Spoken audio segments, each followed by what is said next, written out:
Welcome everybody, and welcome to my guest for today, Dr. Anthony Chaffee. So, Anthony, I'd love to start with your story. I would like you to introduce yourself and talk a little bit about your journey from being a rugby athlete to a neurosurgeon and to becoming one of the strongest voices in the carnivore community. Oh, well, thank you. And thank you for having me. I'm not a full neurosurgeon, but I was working in neurosurgery and as a registrar here in Australia. I was sort of equivalent of a resident in America. Those some differences. And so I'm a medical doctor in any case, and I was specializing in neurosurgery, and now I do sort of functional medicine, preventative medicine, and things like that as well. And I find that that's really rewarding because I can use a lot of diet and lifestyle interventions and get people healthy and get them off medication as opposed to on more medication, which is really fulfilling as opposed to seeing people just get worse and worse and sicker and things like that. Can be there's a lot of burnout in medicine because everything that you're doing, everything you're throwing at these problems, people are just getting more and more unwell, and it's very discouraging when you see that. And then you start getting older, and then you start getting the same issues that you've been treating forever, but you're taking your own advice the whole time, and all of a sudden your body is shutting down, and it's very disheartening. So I'm getting to see the opposite. I'm getting to see people get better and come off medications, which is really great. I've always wanted to be a doctor ever since I was a little kid. It was one of my earliest memories is thinking about that and wanting to be a doctor and wanting to know exactly how the body worked down to the molecular level, and being able to really be able to figure this out and be able to, if you knew how the body worked, you could knew how it was going wrong, you would know how to fix it. And so I was just really interested in that. And I don't, maybe some family influences. There were some doctors in the family that were had very, very interesting and nice stories. And so it was like, okay, well, maybe that's something I want to do. But either way, I always wanted to be a doctor since I was a kid, but I've also wanted to be an athlete. I've always very been interested in sports. And so I was very dedicated to sports and training. And I really fell into rugby and doing MMA fighting, and really had a big passion for that. And I wrestled since I was a kid as well. And rugby was fantastic because it took me all over the world. Some of my best friends to this day are people that I played rugby with, and you have a connection sort of anywhere in the world. If you're a rugby player and you just sort of link up with a local rugby team, and instantly you have a group of friends and things like that, and it's great. And as a result of wanting to be a top, as athletic as I could be and perform as well as I could, I've always been interested in nutrition. And so I wanted to know what the best fuel for my body was, and so that I could perform my best and play my best. And when I was in college, I took nutrition classes, and you get all the classic sort of 65% carbs and this much protein and that much fat and eat lean meat and blah, blah, blah. Just the classic stuff that you probably don't even need to take a class for. Your mom probably told you this when you were a kid. This is what you want to eat. And so I was doing all that. And then I had a professor that, and I took botany and biology, so I understood that plants have defense chemicals. This is how they defend themselves. 400,000 plants in the world that we know about. Most of them will kill you because they're so toxic. And that the other ones can have tannins and lectins and things like that. But you don't really think of it, well, maybe they're not that big of a deal. But my professor in cancer biology actually said that they were a big deal, and they could actually cause a lot of physiological harm and distress, and could even predispose you to getting cancer. They were carcinogenic. And the WHO even says this. They have a website. If you Google WHO natural toxins found in food, you will find foods we eat with lists of different naturally occurring toxins. And the WHO says you can be carcinogenic, mutagenic, they can even kill you. And this goes for livestock and humans.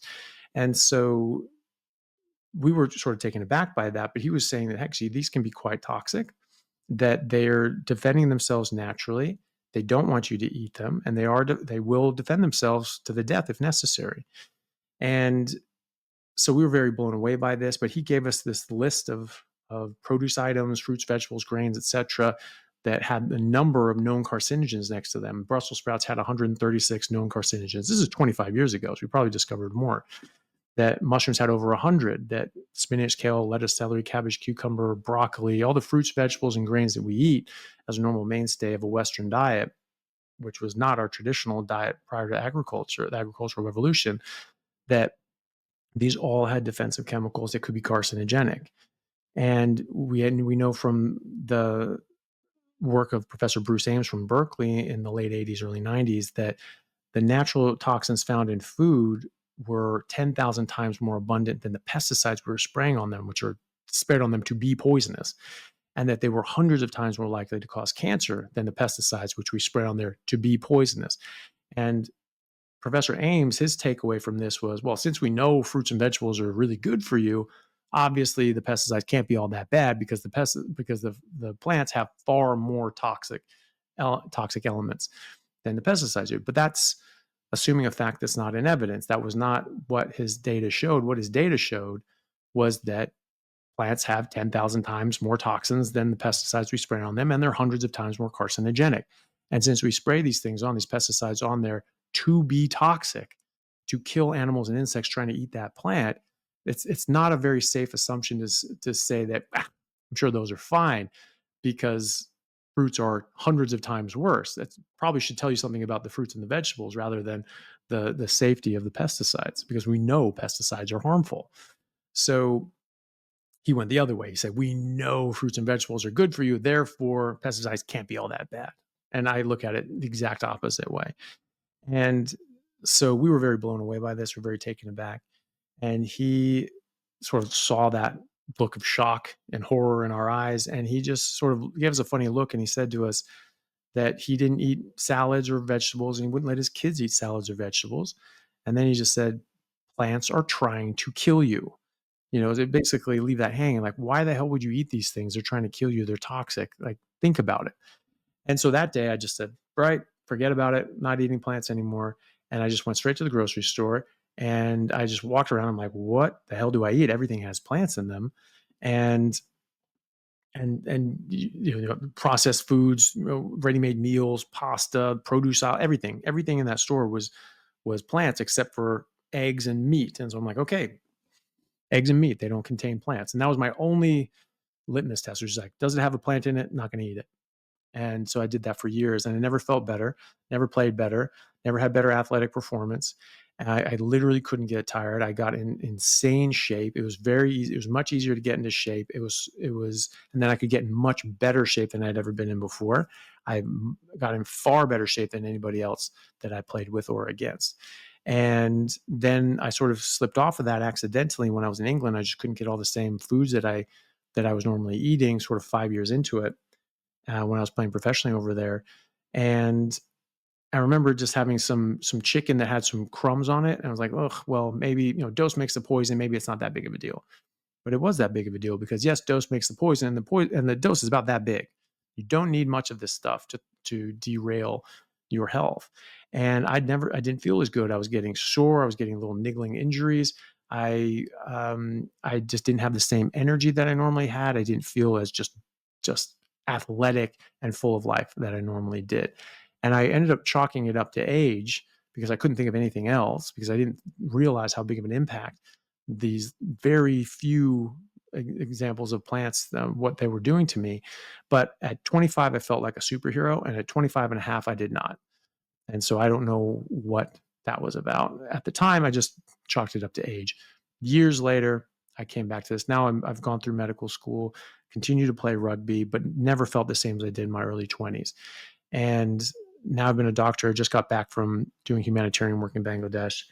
And I came back to this idea that humans have been carnivores for 2 million years, 2.5 million years, and that plants have toxins, and that this is just the kind of animal we are. We are just apex predators. We have been for 2 million years. We're biologically designed to eat meat. Plants do have toxins, and we don't have robust defenses against them.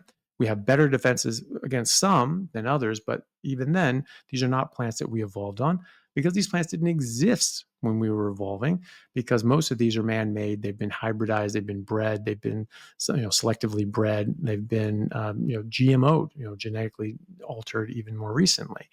And so none of these plants or fruits or grains even existed 50,000 years ago, and certainly not in the ice ages, when we know that humans were thriving in the ice ages in the Arctic Circle, and certainly not 2 million years ago when we started this evolution towards Homo sapiens, by actually going apex predator. And that's what Homo habilis did, is they became the apex predators. The other early humans that were eating more mixed diets with plants and even more herbivorous, they actually all died out with the ice ages. And so it was only those few who actually went full carnivore apex predator and could figure out how to take down these animals that were able to survive. And that's who we're descended from. And so after I realized that, I started looking at this from a medical point of view. I started thinking about things. Okay, well, the kind of animal we are is a carnivore. Biologically, that's what we're predisposed to. And we're not eating like that. In fact, we're eating 80% of the calories in the Western world that we consume are plant based. Most of those are from carbs. And that means that we're actually hyper vegetarians. The definition of a hyper carnivore is any animal that eats over 70% of its nutrition calories from animal source nutrition. And so if Americans and Europeans and Australians are eating 80% of their calories from plants, they're hyper vegetarians. So if you say, we need to go plant based, we're already plant based. The Western diet is a plant based diet. It's not a meat based diet. If you want to go even more plant based, you go to India where they only eat 3 kilos of meat per person per year. And the highest diabetes rate, the highest heart disease rate, the highest chronic disease rates and in the world. And they're extremely sick and extremely unhealthy on a super healthy vegetarian diet. So meat doesn't cause disease. And I looked at this from a medical point of view and realized that we are poisoning ourselves with the food that we're eating, and we're malnourished. And so I started applying this to my patient population. And I started seeing radical improvements in their health. I started playing rugby again at 38. I went back and started playing professional rugby because I felt so good. I felt better at 38 than I did at 28 playing professional rugby down at OnBack in San Diego. And as professional as it gets in the U.S. and playing in the Super League there, and so that was really eye-opening for me. And I started seeing massive recoveries in my patients, reversing diseases that have heretofore been thought and still currently are thought to be irreversible. Things like diabetes, things like autoimmunity, even heart failure in many patients. That their ejection fraction is 10 or 15%, and they go ketogenic carnivore, and all of a sudden they have normal ejection fraction. They're off their medications and they don't need to be on the list for a heart transplant. I mean, it's massive recoveries of very debilitating diseases, and it's amazing how blood pressure, I mean, just goes away. All sorts of different things. So I started really researching and going into the literature about what do we know, what can we prove. In fact, there's a ton of literature out there that we are never even exposed to in medical school or residency because we're just spoon fed what they want us to know. And a lot of that criteria is dictated by the food and drug companies, unfortunately. And so we are just not taught about these things. We're not taught that there are thousands of randomized controlled trials in humans showing that ketogenic, high-fat, meat-based ketogenic diets massively improve health in all sorts of different respects as compared to other so-called healthy diets, high carb, low fat, Mediterranean, DASH diets, etc. Ketogenic diets beat them head to head for specific medical outcomes, for distinct medical outcomes. And so I started getting much more interested in this and trying to use that in my patient population. And also for my friends that are athletes doing this, they all improved massively. And a lot of professional athletes I've worked with as well have improved massively as well. And so now I'm just trying to get that out there to more people because I feel that being healthy is our birthright. We should be healthy.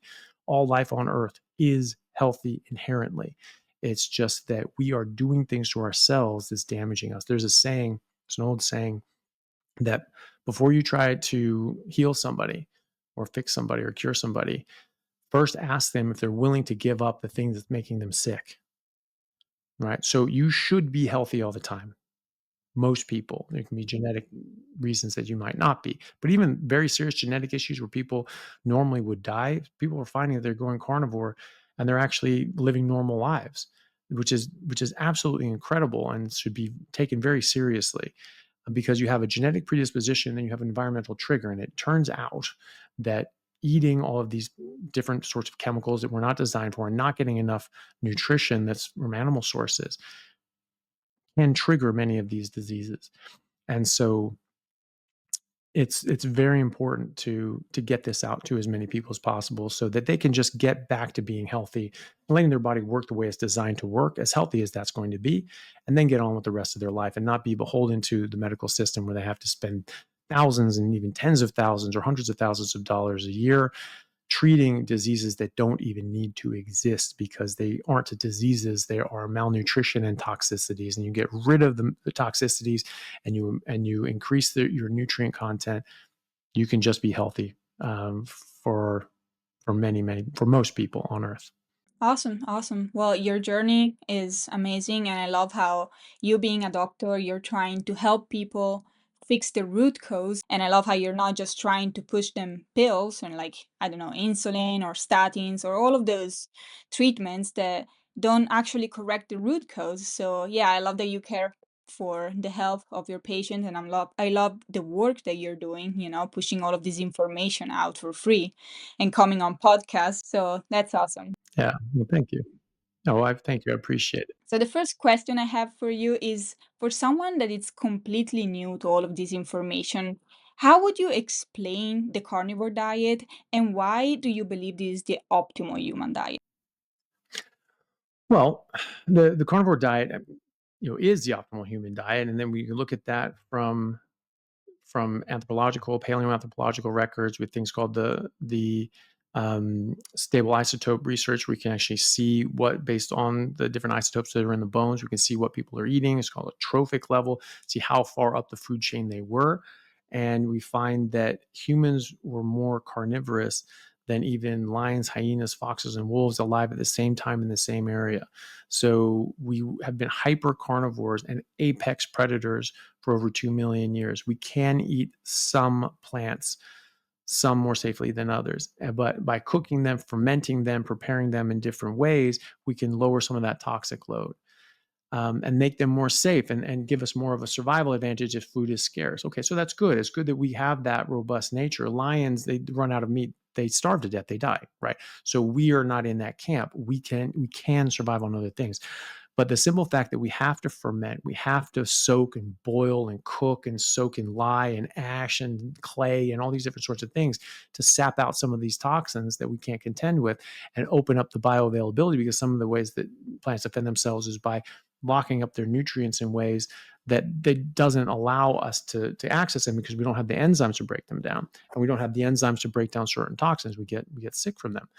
Um, Even low grade sickness, but you're talking about exposure over years and decades. It builds up illnesses. This is why we don't get type 2 diabetes, at 5 years old. People in their 40s and 50s are getting type 2 diabetes. It takes time to wear down your system.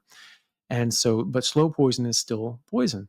And so, but the simple fact that we have to cook and ferment and do a chemical process in order to break down these toxins and break down these chemical bonds to release the nutrients means that we are not designed to eat them, because we don't have the natural enzymes and ability to break these toxins down and to break down these chemical bonds to extract these nutrients. That's very clear. If you can't extract nutrients from a plant to get basic nutrition, you obviously are not designed to eat that plant. And so we can, through technology, eat more varieties of things, but that doesn't mean that that's optimal for us. And it actually proves that it's not our designed biologically optimal diet, because we do not have the capacity to break those things down. So carnivore diet is really just eating optimal nutrition, meat and animal fat, and avoiding things that can be harmful, largely coming from plants. But we've introduced a lot of harmful chemicals in our society now as well. So you could incorporate that too, just trying to avoid these things. A lot of these agrochemicals that are sprayed, these toxins, the glyphosate, the pesticides, insecticides, and things like that, they get sprayed on crops. And so you're also avoiding those agrochemicals and those glyphosates by just eating meat. Now, some of those animals are eating those crops.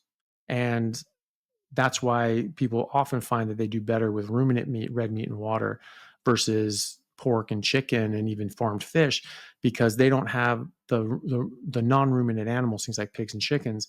They have just one stomach. They don't break down and ferment things. That fermentation process seems to filter out more of the agrochemicals, even glyphosate, potentially. So you're filtering out more. Basically, you're trying to filter out all these harmful toxins and just get the nutrients. So the herbivores do all that work for you. They do all the hard work. They extract all those nutrients out, and they concentrate it in a form that's very bioavailable to us. And they filter out all these different toxins, either because they're designed to break them down, so they have the capacity to break them down, or that fermentation process breaks it down. Um, or the body detoxifies it somehow. By the time it gets to our plate, it's fine. That's another thing. We know these plant defensive chemicals, which now we've categorized, classified, and named nearly 1 million defense chemicals that plants use. So this is hard science. You can look this up in any botany textbook or horticulture book about all the different things plants you can eat and can't eat and what you have to do to prepare them safely. Um, then you say, well, these different chemicals and compounds, no, they're good for you because they do X, Y, and Z and all that sort of stuff. And you can make up a lot of things. But the fact of the matter is we know these things are toxins because our body doesn't use them for different mechanisms. They don't use it for building blocks. They're not used in different metabolic functions or hormone production or anything like that. Our body detoxifies them. Our body tries to break them down and get them out of your body as soon as possible. So we know these are toxins because your body is trying to detoxify them. It doesn't use them for anything. It just tries to eliminate them and get them the hell out. So that is the definition of a toxin. This is something that can cause harm and your body does not use at all and just trying to break it down and get it out. Right. So that's another piece of evidence that we're not designed to eat these things. So that's really it. You're just eating meat, eggs, water. If you have autoimmune disease, stick to red meat and water. Even eggs and dairy can trigger autoimmune issues. And so my version of a carnivore diet is trying to be as optimal. If we're talking about optimal nutrition, then you really want to be, pretty pure meat because that's all the nutrition you need. The meat is the only superfood. It's the only one single source of nutrition that you can eat your entire life and get absolutely perfect nutrition throughout your entire life and never have any problems. And it doesn't come with any harmful toxins. They say saturated fat and cholesterol, but those have been decisively proven to not cause any harm in the body and actually can be beneficial in many ways. And so you're getting everything you need and nothing you don't need. And so that's what I think is the best way. Now, some people include this, that, or the other, and that's their business. But I don't include any of that because these plants do have defensive chemicals. Some of them aren't that bad, but building up over time, it can be a problem. I've had seasonings and things. I got meat sticks and things like that. And then I'm sore for 5 days after working out. I'm never sore after working out unless I eat something like that. And then all of a sudden I am because there are toxins in there. Spices in particular have that strong flavor that's your brain warning you that there's something bad in there. You should spit out. And there's even a book by a professor at Berkeley called Most Delicious Poisons. And the subtitle is From Spices to Vices, all the different plant toxins that we use, in our life. And it talks about these different seasonings and spices and how toxic they are. This is actually the most toxic part of that plant. And that's where we get such a big taste response, is that because they're toxic and your brain is trying to warn you, don't eat these things. That's why kids can't really handle spicy food because they're much more sensitive to things and they're much closer to their genetic origins where they taste broccoli, taste something like, oh God, no, that's bad. I don't want to eat that. Right. And you should listen to that. I've never seen a deer go, oh God, no, you know, they just eat. Deer eat what deer eat. Right. Kids don't have a problem with breast milk. Why is that? Because that's meant for them. Right. And then you start giving them bacon or meat and they're like, yes, this is good for me. Then you give them broccoli and you're like, oh dear God, no. That's their natural instincts telling them that there's something wrong there. And you should really pay attention to that because no other animal on earth has a problem like we do with feeding our kids. So my rule for myself and what I have to stick to and what I recommend for people is just eating a lot of fatty meat. Make sure you're getting enough fat, 1 to 2 grams of fat to 1 gram of protein. You eat fatty meat until it stops tasting good. You eat as many times during the day as your body's telling you to. It's pretty intuitive. And it should be. Koalas don't pull out calculators to figure out their macros. They just know what to eat, right? And we should be able to as well. And then so you got the eating part down. Okay, now what do you not eat? No plants or mushrooms, no sugar or any sweeteners, and nothing artificial. And that goes for sauces, seasonings, and drinks as well. And so, coffee is a plant, honey is sugar, that sort of thing. So for me, I cut all those things out and I feel much better doing that. And if people want to add certain things back in, that's their business. But I'm just trying to describe what I find to be have the best outcomes in people's health and lives, and sort of from a medical standpoint, and just how they feel. And if you cut all these things out for a few months and you add one thing back in and you find that, yeah, I'm okay with that, fine, do what you want. But just understanding those principles and understanding that the optimal way of eating is just getting nutrition and avoiding everything that can cause harm. And that's optimal. So you were talking about plant toxins and anti-nutrients in these plant foods. Which of the compounds that you can find in plants are usually the most problematic for humans? Well, there are a lot of them. Remember, plants make about 1 million defense chemicals, and that most of them will kill you, right?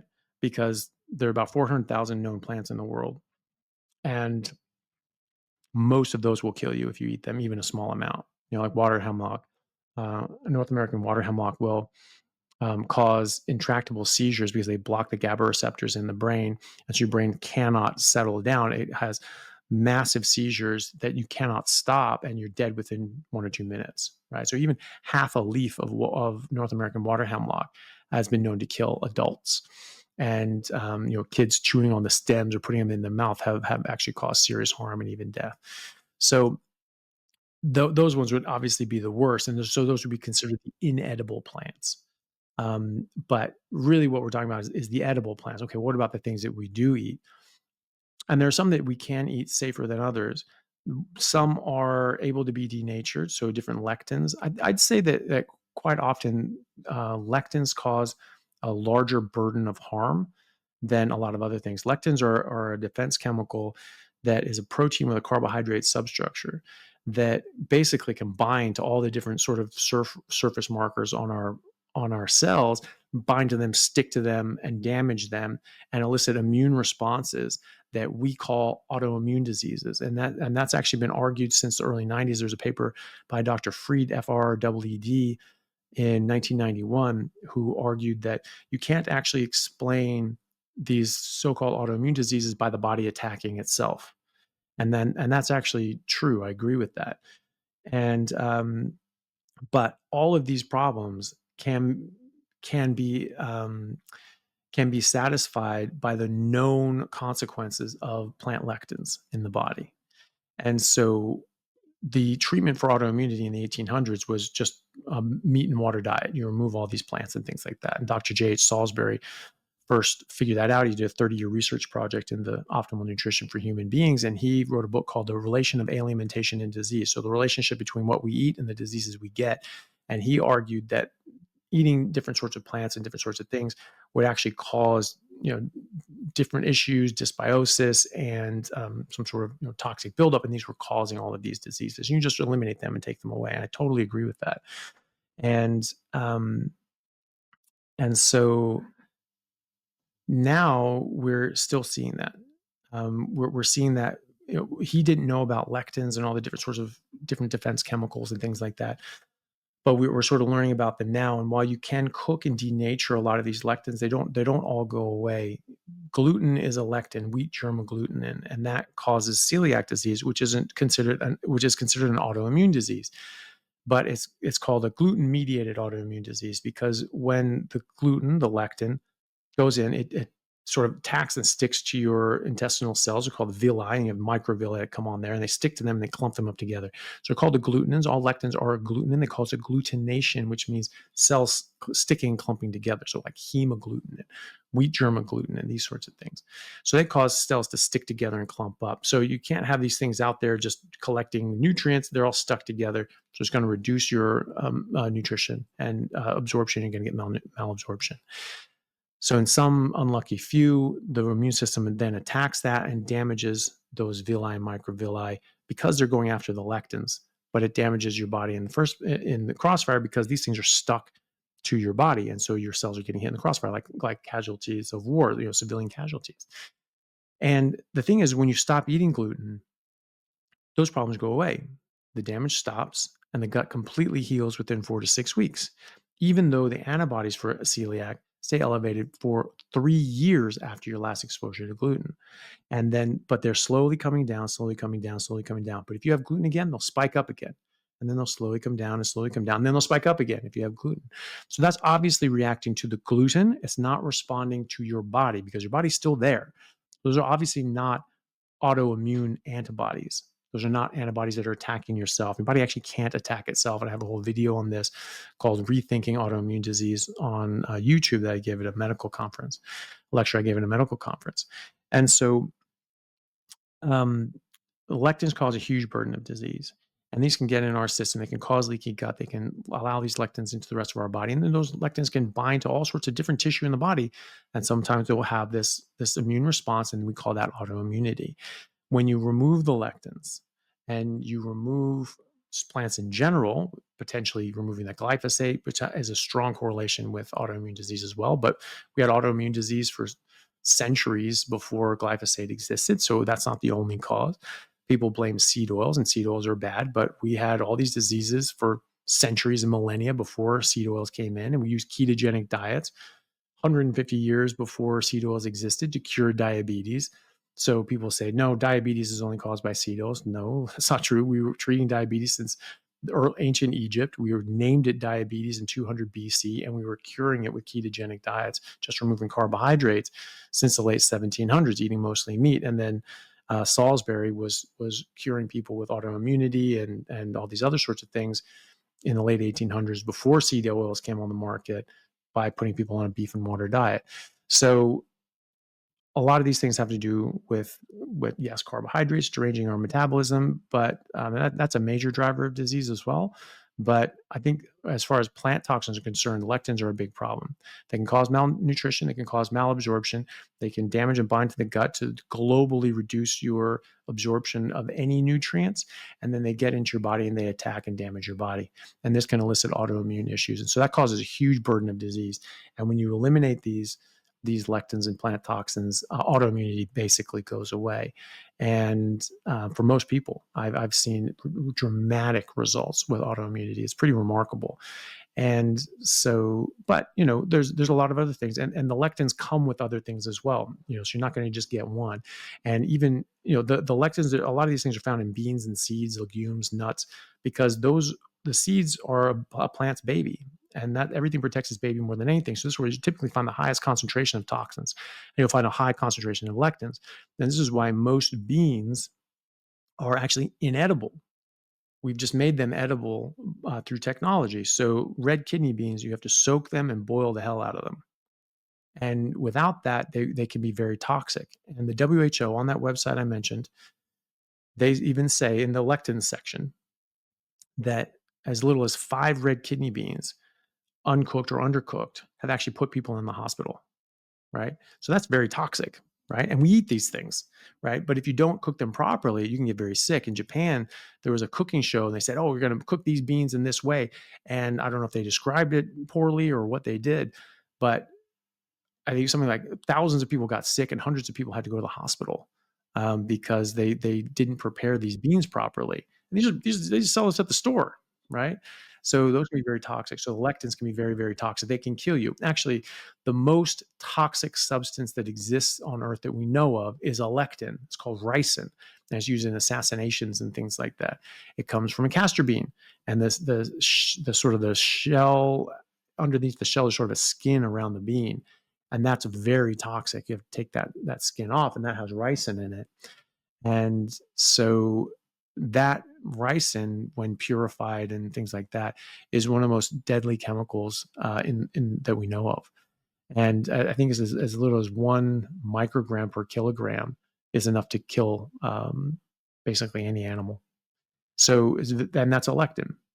Right, so the lectins can be very, very, very toxic, but they also come with other things as well. So they can cause malabsorption as well. But then you have phytates, which bind to different minerals and cause malnutrition from that. You have oxalates, which will bind to minerals, but also cause damage and buildup in your tissues and can cause disease.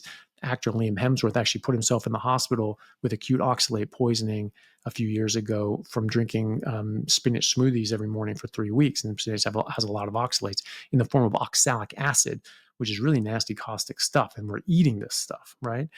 And then you have saponins or protease inhibitors and tannins, which bind to proteins and denature them, prevent you from absorbing them. So they cause malabsorption, malnutrition.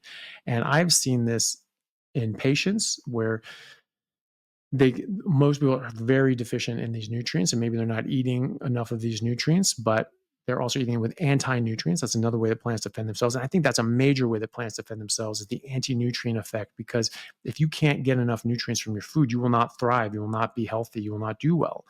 And so that's what they're trying to do. They're trying to screw you up that way. They have hormonal disruptors as well. But the anti-nutrient effect, I think, is large, and coffee is huge on this. Coffee is a bean. A bean is a seed. A seed is a plant's baby. So I have tons of these lectins in there. We roast and then boil the hell out of these beans. And if you were to eat a raw coffee bean, you can get very, very sick, because you at least you have to denature some of these lectins and toxins. Roasted and boiled and things like that reduces that lectin, but it doesn't get rid of them, and it still has a huge anti-nutrient effect as well. So it can trigger autoimmunity from the lectin standpoint, but it also has huge anti-nutrient profile. And so when I see people on a carnivore diet, their vitamins and minerals just improve dramatically on blood tests, and so we're looking at objective standards, and they're improving, their health is improving. When they're drinking coffee, it's actually hard to get things like zinc and magnesium up, because that will block out up to 100% of zinc and magnesium absorption, and will actually strip out magnesium from the bloodstream. Caffeine generally will do that. And so if you're going to have coffee, definitely don't have it around mealtime. Wait at least 2 hours, let your body digest and absorb some of this stuff before you drink coffee. And also, you can't take pills with it, because I have patients on medication who, if they have coffee within 2 hours of having those medications, you look up on their blood test, they will not show up. So people with thyroid dysfunction on thyroid medication, they actually, if they drink coffee within 2 hours, and I've tested this, we've found this out through trial and error, that if they have coffee within 2 hours, we test their blood levels. It's like they're not taking it at all. And then they just delay it by 2 hours or 3 hours, or just stop drinking at all. It can double or even triple. And they're on medication. So this is blocking out the absorption of those medications. And so that anti-nutrient effect, I think, is a really, really big one. But if I had to pick one, I'd say lectins. Right. Well, that about coffee, it's insane, and I think everybody should know about all of these toxins and anti-nutrients in plants, and then choose if they want to actually eat an almost herbivorous diet or to change to a carnivore diet, which is optimal for human health. So, when you propose to people a plant-free diet, they usually are very concerned about fibers and gut health. So, are fibers actually essential for having a healthy microbiome or even for bowel movements? Yeah, no, not at all. And the thing is that we haven't traditionally eaten a whole bunch of fiber. We've been told that fiber is really good for us, and that came from the work of Dr. Burkitt, who came up with Burkitt's lymphoma. And he wrote a book in 1979, I think, called "Don't Forget About Fiber." And he worked in Africa, and he saw that these people had low rates of colon cancer, and he said, "Oh, they eat more fiber, and they have less colon cancer. Must be the fiber." I mean, it was based on zero actual scientific inquiry. It was just a blind guess based on his own opinions of things. And that actually hasn't been borne out by the evidence. Increased fiber doesn't actually lower your risk of colon cancer. It can actually cause inflammatory issues. It can cause microabrasions in your gut lining, and can cause increased inflammatory reaction, increased mucus secretion, things like that. It can actually it's actually an anti-nutrient. Fiber itself is an anti-nutrient. It will form a physical lattice and block out the digestion and breakdown of food that you're eating, and block out, and stick to the walls of your gut. And so food can't actually get in and get absorbed, even after it is digested, if it is digested. So studies have shown that it can reduce absorption by up to 30%. And it also binds to bile, which we have to have to break down and emulsify fat and absorb the fat. You can't really absorb fat without bile. For most fats, about less than 10% you can absorb without bile. So if you're eating fiber, it binds to the bile, and now you can't absorb as much fat. And your body's working really hard to absorb fat. You have 5 organs working in concert to absorb fat. Stomach starts breaking down the food. Your liver makes bile. Your gallbladder stores and concentrates bile. So if you don't eat fat every day, you can still get the same amount of fat absorption even after several days. Your pancreas makes lipase and other enzymes that break down that fat and releases it. And then your small intestine absorbs the fat and bile complex. And so, if your body didn't want fat, if fat was so horrible for you and was going to kill you, why do we have 5 organs working together to absorb fat? That doesn't make sense. It wouldn't, nature wouldn't work that hard to get fat, to absorb fat if fat weren't good for us. And you have a limited capacity, you have a limited ability to absorb fat based on that bile. You run out of bile, you can't absorb fat. So, if you're eating a lot of fiber, now you can't absorb as much fat. You will run out of that bile more and you'll eliminate it out. Additionally, we make taurine in our liver that's considered a non-essential amino acid, but it's very important.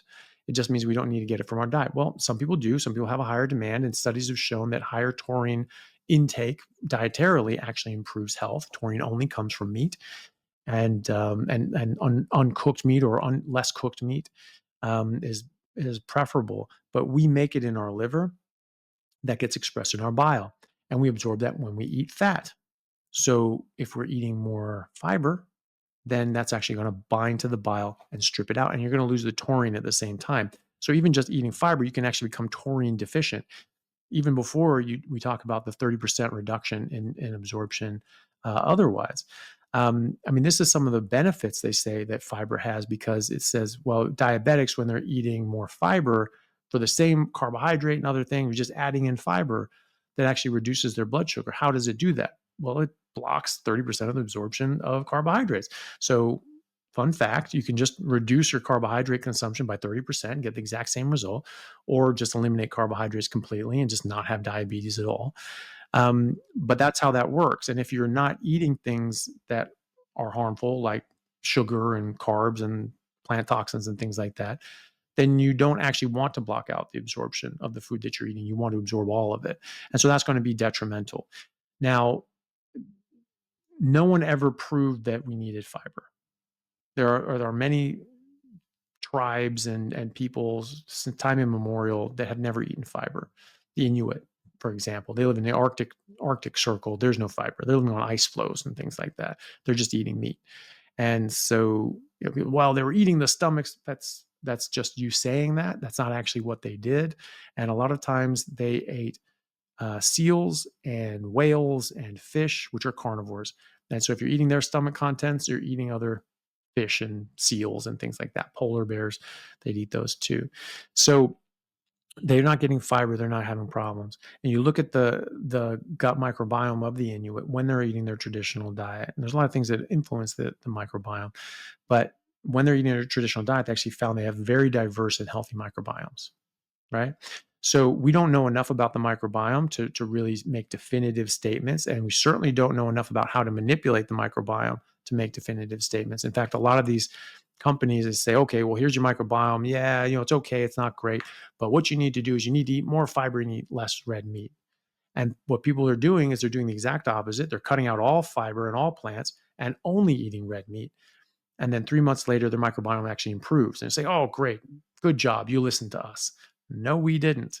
We actually did the exact opposite and actually improved our microbiome. Now, there are reasons for that. If this is our evolved, biologically appropriate diet, that diet should support our optimal microbiome, right? Because the microbiomes in all animals are supported by the food that they're eating. So they eat their optimal food that supports their optimal microbiome. The same goes for us. It also supports our optimal oral biome, which is part of your whole biome system. And so when you change what you're eating, especially when you get rid of carbohydrates, that massively changes the bacteria in your mouth to a much healthier form of bacteria. So very quick, simple proof on how humans are not designed to eat carbohydrates is that it changes our oral biome to breed for bacteria that rot our teeth, that cause cavities. It's the carb-eating bacteria that cause cavities. No animal on earth eats a natural diet in the wild that rots their teeth. Because if you rot your teeth and you lose your teeth, you lose the ability to eat and you die. And so no animal will have an evolved natural diet that makes them rot out their teeth and die. And so if we're eating, or any animal is eating, a diet that rots their teeth, and it goes for your pets too, that if they're eating something that's rotting their teeth, that by definition is not their optimal diet and is causing harm. Oral health is a window into overall health and especially cardiovascular health.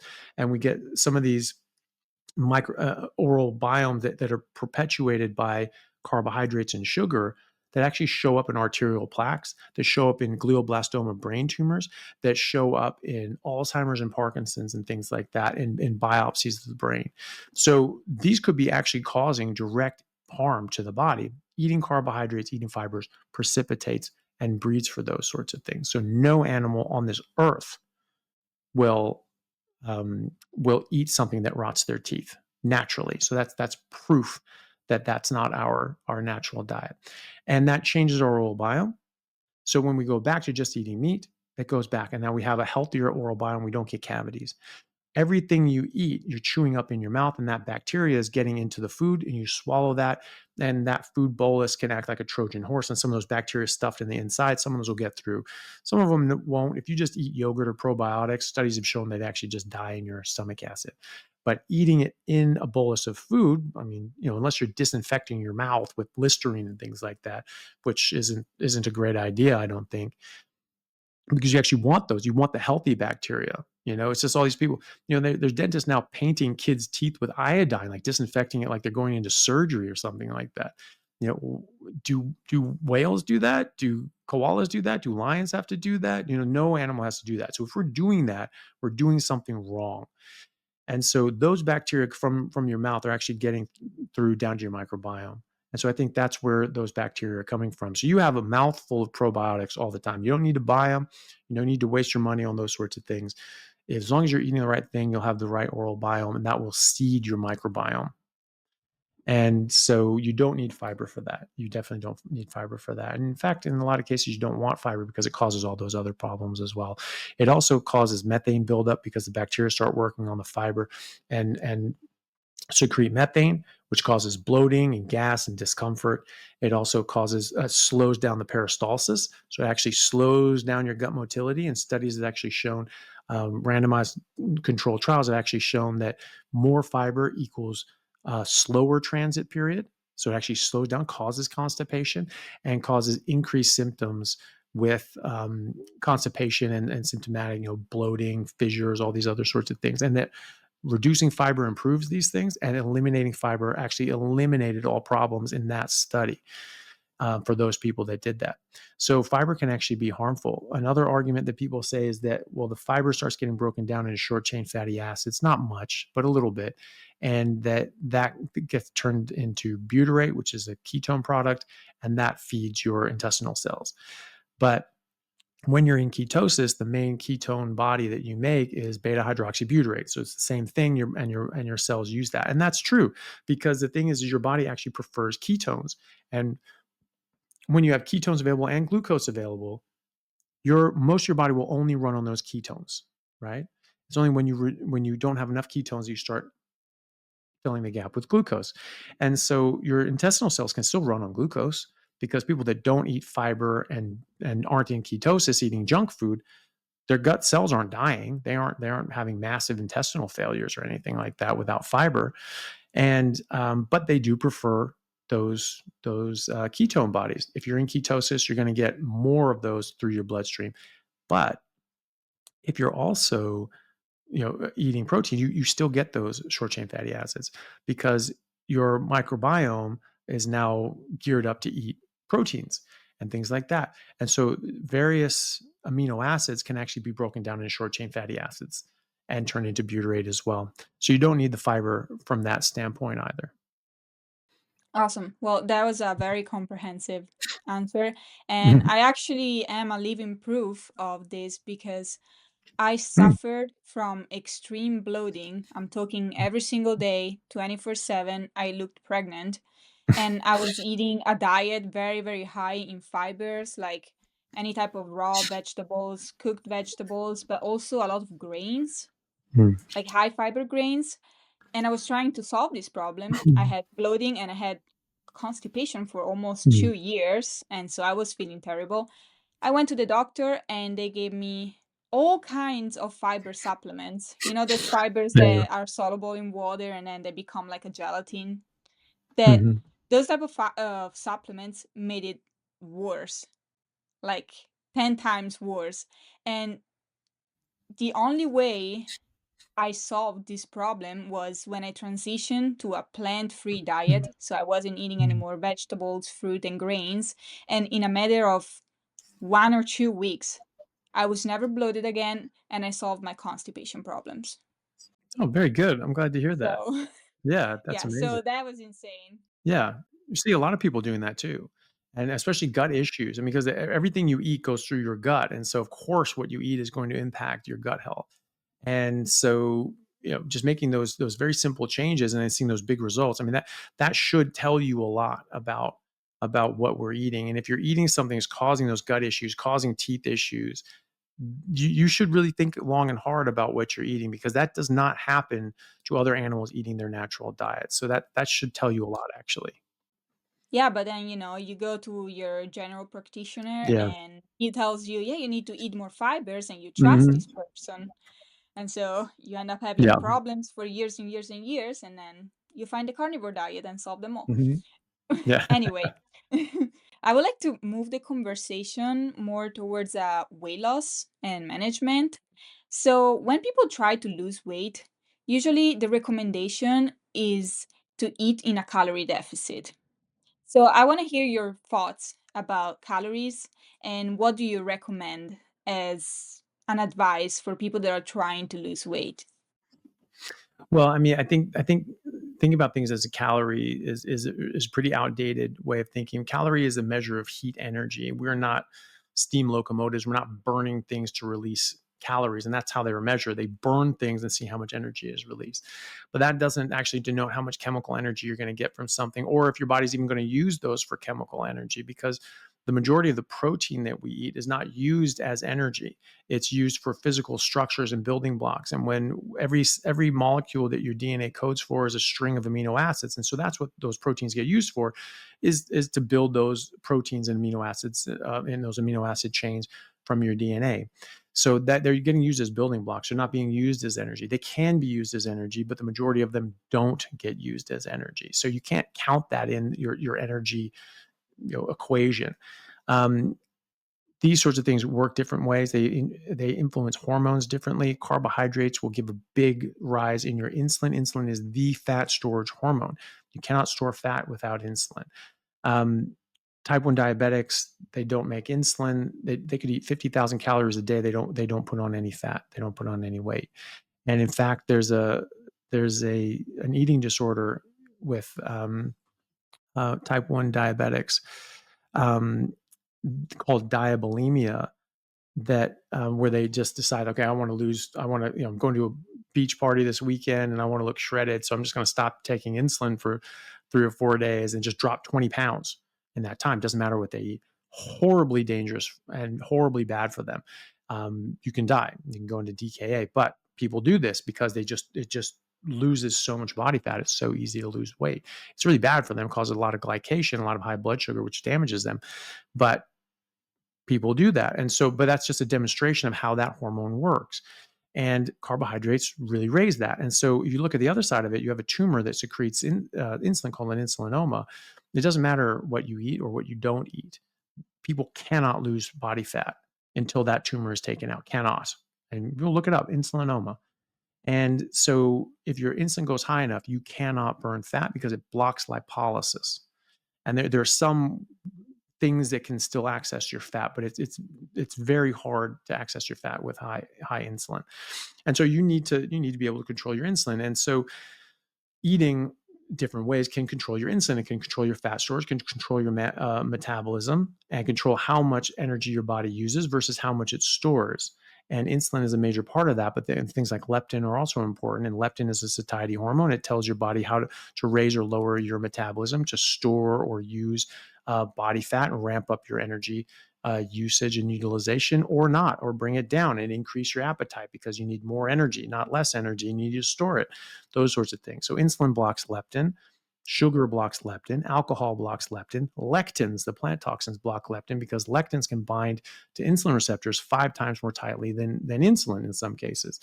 and other things like stress and poor sleep and high cortisol and things like that can block leptin as well. And interestingly enough, blue lights from screens and artificial lights can actually interfere with your leptin reaching your hypothalamus and influencing your hormones as well.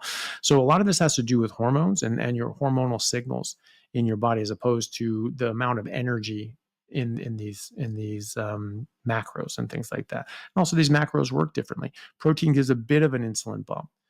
Fat gives no insulin bump. Carbs give a big insulin bump, a big rise in their insulin that stays up for like 24 hours. And so it's very difficult to lose fat and body fat when you are eating carbohydrates, because it keeps your insulin elevated all the time. So a calorie is not a calorie is not a calorie. And in fact, you shouldn't think about it as calories. We think about this as like, well, you don't want to eat fat because it has so many calories. And then if you have too many calories, you're going to store those calories. Calories don't weigh anything. Calories are an expression of heat energy, right? So that's like asking, how much does 37 degrees weigh? It's like, what? What the hell are you talking about? That's not the right units, right? 37 degrees doesn't weigh anything. It's not measuring weight, and neither are calories. Calories are heat energy, right? Just like temperature, right? So we look at this and we say, well, fat has 9 calories per gram. Okay, so super dense. And then protein and carbs, even though it's not quite this, is what is typically said is 4 calories per gram. Okay, but remember, protein is generally used as building blocks, not even used as energy source. So we say, okay, 9 calories per gram. Well, that's really energy dense. It has all those calories. And if you don't use those calories, it's going to store those calories. Well, you don't store calories. You store molecules. And those molecules could contain potential chemical energy that can be used to drive ATP. But the weight is still the molecules. It's the grams side of that equation, because we don't weigh calories. We weigh grams, right?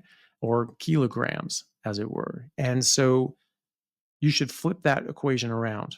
This is something that a colleague of mine, Dr. Michael Eade, pointed out at a conference, and it made a lot of sense, which is you flip that around. Instead of 9 calories per 1 gram, it's 1 gram of fat gives you 9 calories of energy. But then do that with carbs and protein. It's, instead of 4 calories per 1 gram, you flip it around, it's 2.2 grams per 9 calories. So getting the same amount of energy, getting the same amount of calories, even though that's a very flawed system. Just to use that system for a moment, that you will have to bring in 2.2 times as much grams into your body to get the same amount of energy, right? So if we want a 2,000 calorie diet, just the same energy, but you get that predominantly from fat, which has less grams per calorie, you will bring in less weight into your body, because we weigh grams. We have molecules. There's a great TED talk. I forget the guy's name, but it says, when you lose weight, where does it go? Where does the weight go? Right? Where the hell does it go? And it doesn't just float out as energy. Matter cannot be destroyed or created, right? So you're actually losing atoms. Yeah, exactly. You're breathing out CO2. You're just excreting this sort of excess waste products of energy metabolism, right? And CO2 is a big part of that. And so you're losing actual molecules. Okay, so when you're eating fat, you're actually bringing in less molecules. Okay, so if you just look at, like, if you were to look at, so let's say like 100% lean beef, right? And so 100% of your calories are coming from meat, versus 50% of that is meat and fat by grams, right? So 1 gram of fat to 1 gram of protein versus 100% grams from protein. You would have to eat 3 times as much of the lean meat. So 3 pounds, instead of 1 pound of mixed 1 gram of fat, 1 gram of meat, 1 pound of that, you'd have to eat 3 pounds of lean meat. What do you think is going to make you weigh more at the end of that meal? The 1 pound of fat and protein that has the same calories, or the 3 pounds of lean meat that has the same calories but 2 extra pounds of meat, right? So when you actually think about this in the units that are important here and relevant. It actually sort of makes a lot of sense. You eat a higher fat diet, especially one that's ketogenic, so your insulin is lower and down, your leptin resistance is going down, and so you're not screwing with your metabolism and fat storage. You'll be able to burn fat. You're in a fat burning metabolism. That's a ketogenic metabolism, is a fat burning metabolism, and you're also bringing in less weight. You're eating less food, and so your body will weigh less as a result of that. And so this is for these and many other reasons. This is why ketogenic diets specifically. So when you don't eat carbohydrates, you're replacing with fat and protein. Majority of this is going to be done from meat. And so high fat meat based ketogenic diet has been shown to have better fat loss and lean muscle gain than every diet has been up against, like a high carb, low fat diet and the DASH diet and Mediterranean diets and things like that. It beats them. And not only does it beat them for weight loss, but it beats them even more significantly for fat loss, because in that high fat meat based ketogenic diet, people were losing a significant amount of fat, but they were actually gaining lean body mass. So they're actually putting on muscle and bone, which is very important. And so the total weight that they lost could still be greater or very similar to other diet plans, but there was much more significant fat loss, and they actually gained lean muscle mass. People say, well, if you're in ketosis, you're going to raise your cortisol and you actually lose muscle. It's the opposite. Studies actually show it's the opposite. And you don't get high cortisol. You don't get deranged thyroid function. Like my thyroid hasn't budged in 8 years of being carnivore. It's still in an optimal level. And my conversion of T4 into T3 is actually above the normal optimal range. So I have better conversion. I have better thyroid function, and it's been consistent. It's never changed. It's never gone down, and so. And that's what I see in my patients as well. And I also put on muscle very easily. The old school bodybuilders, the golden era bodybuilders, Arnold Schwarzenegger, Serge Nubret, Vince Garanda, and all the rest of those people in that time, they ate basically carnivore diets, ketogenic carnivore diets, especially for the 3 months leading up to show prep. They were eating no carbs or just eating meat and eggs. And Serge Nubret would eat 6 pounds of horse meat a day, and they would get shredded. I mean, they were getting down to 3-4% body fat, or maybe even a bit less, and extremely muscular. They're putting on huge amounts of muscle, maintaining it throughout the year, and staying lean throughout the year as well. And so losing weight in head-to-head randomized controlled trials, ketogenic diets have been proven to help people lose more weight. There's a further hack that you can do, which is if you increase the fat to 90% of your total calories. So people say, I don't want to eat too much fat. Well, again, you're eating more fat and less weight. Okay, so that's already good. So 90% calories from fat, less than 9% calories from protein. And again, you're not getting calories from that protein. You're using that protein to make proteins, to make cells, or to make molecules in your body. When you do that, and you get less than 9% calories from protein, it actually triggers another hormone called FGF21, which actually increases lipolysis and fat burning by an additional 400 kilocalories a day. So that's that end route with insulin, like FGF21. When that starts getting elevated, you can start burning fat even then, but it's sort of tricky to stimulate that. But studies have also shown, physiological studies, measurements have shown that being in ketosis, so keeping your insulin level down, because the higher your insulin, higher your leptin, the lower your metabolism. They actually shown that physiologically in the lab, that for human subjects, that being in ketosis increases basal metabolic rate by 351 kilocalories a day. So that improves your metabolism, that lowers your insulin, it lowers your leptin resistance, and you improve your caloric output, your energy output, basal metabolic rate. And then if you're increasing your fat even more, up to 90%, and getting your protein down below 9%, you'll increase another 400 calories. So you're increasing your basal metabolic rate by 750 kilocalories a day. This is where like the sugar diet comes in, where people are eating very high, like just candy and lard, but they're keeping their protein very low and below 9%. And that's triggering FGF21. And so that can help them burn fat, even though they're massively raising their insulin and causing harm, or at least transiently anyway. And causing a lot of glycation and damage from the blood sugar as well. So that's probably the best way. Just eat high fat meats and do it in a ketogenic fashion. That's the best. That's a really good way to lose weight. And a lot of people, when they're doing a carnivore diet, ketogenic carnivore diet, it's actually increasing their fat, actually gets them through a fat loss stall. And that's probably because of that FGF21. But also, it's really important to not just focus on the weight, because it's all about health. And some people have leptin resistance, insulin resistance, other sort of hormonal and metabolic issues that will make it slow for them to lose weight at first. But then once that heals and those metabolic issues heal, they can lose a lot of weight after that, and they will get to where they want to go. But it's really important not to try to rush these things if your body is healing, because it's really about health at the end of the day. So focus on your health, focus on how you're feeling, focus on improving your health. Eventually, your hormones and metabolism will normalize, and you'll start losing weight. And that's really important because you're doing it in a healthy way. You're getting proper nutrition. You're helping your body heal, as opposed to doing some sort of crash diet. I mean, there's some things people say, oh, do a carnivore diet, but do it very lean because our ancestors ate lean meat. No, they didn't. They ate whales, seals, bears, and megafauna like giant sloths, giant mammoths, and things like that. The Native Americans would eat buffalo, and they'd mix the fat and the lean together to make pemmican, which was 2 grams of fat to 1 gram protein. That's 80% calories from fat. So it's a very high fat diet. It's not a low fat diet. And when you do eat very low fat and you're not eating carbohydrates, your body, when you're running on protein, what happens is your body has to break down a lot of that protein for energy. And it's hard on your body. And so it produces ammonia, which then gets turned into urea in your liver, and then you expel that in your liver or in your urine.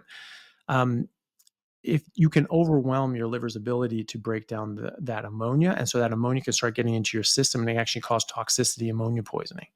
And so you can actually get serious issues, neurological issues, damage your organs, things like that. And it's called protein poisoning or rabbit starvation.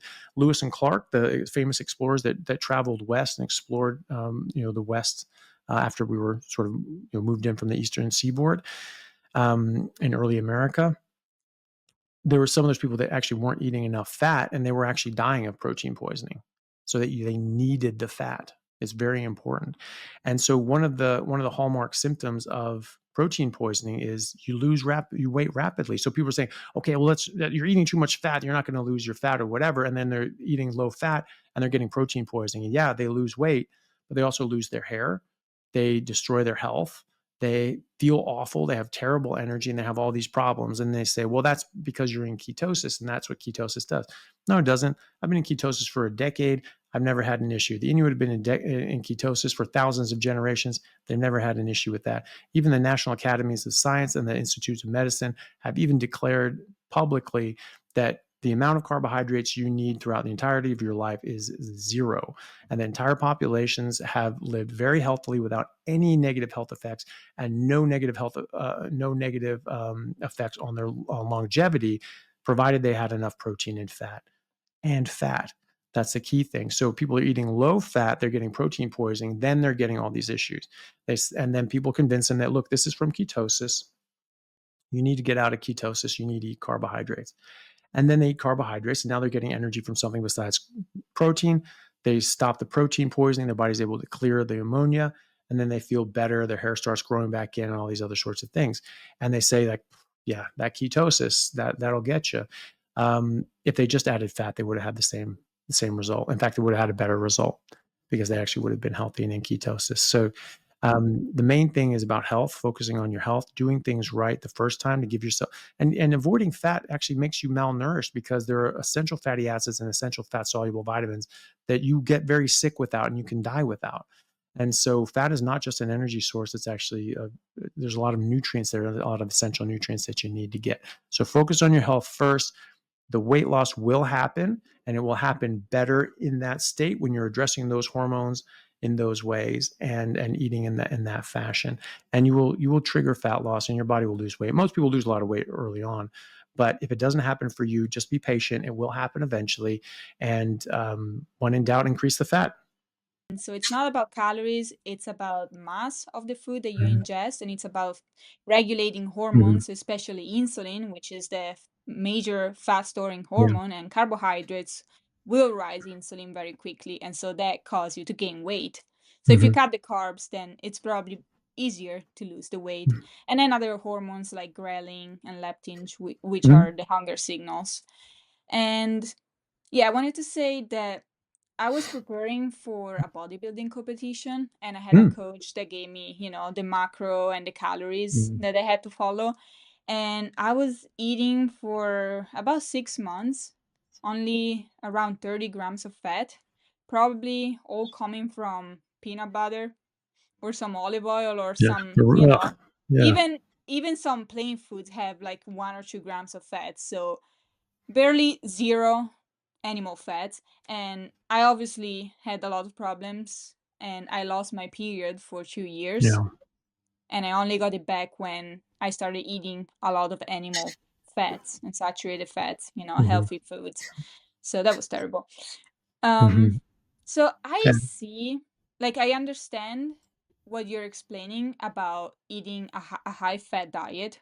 hmm but I Hmm. see different opinions online, and I see people suggesting that you should eating a carnivore diet, but with moderate fat if you're trying to lose weight. Because if you don't eat enough fat, it's at least not the amount of fat that your body wants in a day, then you're gonna more easily tap into your stored body fat. Is it Yeah. more complicated than that, or what do you think about it? No, it's not a lot easier than that. That's just not true. It's just like, I mean, that's assuming a fact that's not in evidence. They're making a supposition, they're making a claim, but it's not actually supported by any facts or evidence. So they can say that all they want, but unless they can provide a trial or a study or some physiological design that supports that, then it's wrong. And remember, it's not just about the energy you're eating, it's about the nutrients that you're getting with that. If you're not eating enough fat, you're not going to get vitamin D3, K2, E, A, choline, DHA, EPA. All these things are essential, and we have to get them, and you can get very sick without them. And the thing is that your body tracks nutrients, it doesn't track calories. And so you can find yourself very unsatiated and you want to eat more and more if you're eating very lean.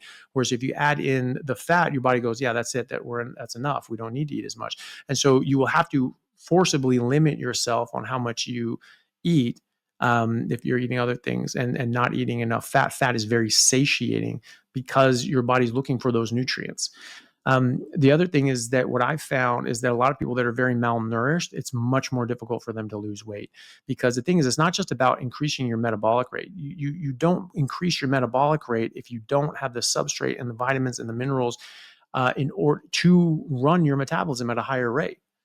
Okay, so if you're trying to put on muscle, you're trying to move your body and turn this on and build this and do that. That's your metabolic rate going up. You need vitamins and minerals, proteins and fats to do that. If you are lacking in them, you will hit a bottleneck and your body will say, look, we can't do this anymore. We need to shut it down. So your metabolism will actually shut down. And so what I've actually seen in my patients, and I have a lot of weight loss patients, um, sort of doing health optimization, things like that. But a lot of people, come to this from a weight loss perspective, um, that they might be very deficient in a lot of nutrients, a lot of these animal source nutrition, vitamin B12, vitamin D, etc. Zinc and magnesium, and those aren't animal based, but there's so many plant anti-nutrients that block out. Corn blocks out 100% of zinc absorption.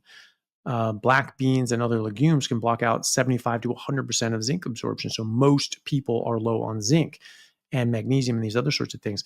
When you give them real food and you correct these things, including the fat soluble nutrients, and these go up, people actually find that they actually can lose weight more. They're getting healthier. That's the most important thing, but they're also losing weight.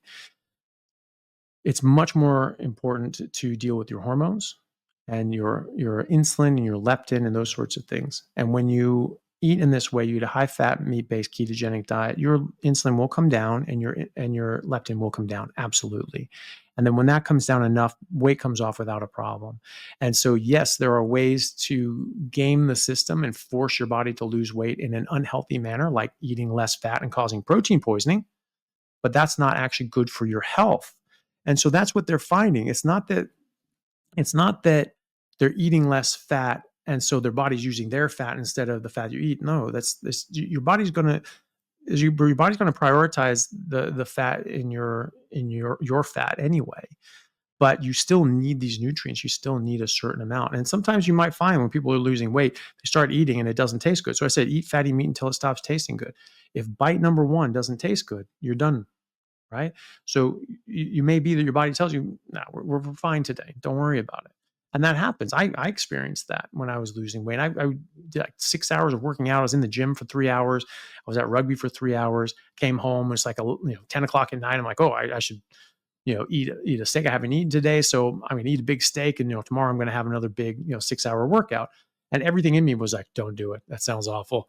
And I was like, why is that? Why does steak not sound good? Because I love steak. It's my favorite thing to eat. But that was what my body was telling me. And I cooked a steak anyway, but I took some time with it, watched a movie and all that sort of stuff, did like a reverse sear, brought it out, and I started eating it. It just didn't taste good. And I got about a quarter of a way through, and I was just like, I am just really not enjoying this. I really don't like this. I'm just going to stop. I'm going to listen to my body and put it away. And I was very nervous about that because I was like, I'm going to need this energy for tomorrow. Well, the fact of the matter is you're tapped into your fat stores, and you've got a 65 kilo individual with only 6% body fat. So like a really lean elite athlete. That 65 kilo individual with only 6% body fat has over 35,000 kilocalories of energy, right? And I was way over 6% body fat, and I was probably 110 kilos, right? So I had probably 100,000 calories available. I clearly didn't need to eat in order to have energy for tomorrow. The energy we use today did not come from the meal we had last night or this morning. It comes from the meal that we had 2 weeks ago, right? But you still need some nutrition. You still need some fat. You still need some of those nutrients that come along with it. And if you are predominantly eating meat, even if you have excess fat stores, you can still go into protein poisoning. And that's what people are finding. They're getting very sick. You have people like the Primal Bod who's telling people, no, everyone ate lean meat. No, they did not. That is That was false. exactly what I was referring Yeah, about.